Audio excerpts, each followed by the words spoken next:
আজকে গাছের জন্য বানিয়ে ফেললাম একটা খুব সুন্দর তরল শাক, যেটা নাকি বেশিরভাগটাই ফেলে দেওয়ার জিনিস আমাদের রান্নাঘর থেকে।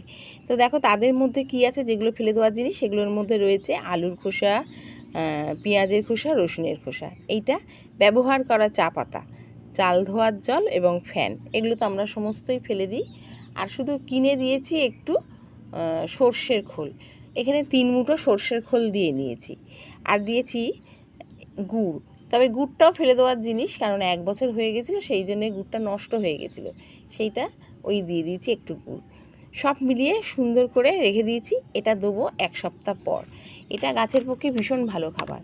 আমি কিন্তু প্রায় দিনই খাবার পাল্টে পাল্টে দিই, কারণ আমরা যেমন এক খাবার রোজ খেতে পারি না, ভালো লাগে না, তেমন গাছেরও কিন্তু তাই। একদম সেই ভেবেই আমি এই খাবারটা আজকে বানিয়ে ফেলেছি, এবং 1 সপ্তাহ পচবার পর তারপরে গাছে দেবো। দুর্দান্ত রেজাল্ট পাওয়া যায় এই দিলে। এই দিয়েই কিন্তু আমার ছাদ বাগান, আর ছাদ বাগানের সমস্ত কিছু হচ্ছে, তোমরা তো ভালোভাবেই দেখছো। তাহলে বন্ধুরা, ভিডিওটা আজ এইটুকু। ভালো লাগলে লাইক দিয়ে পাশে থেকো। টাটা।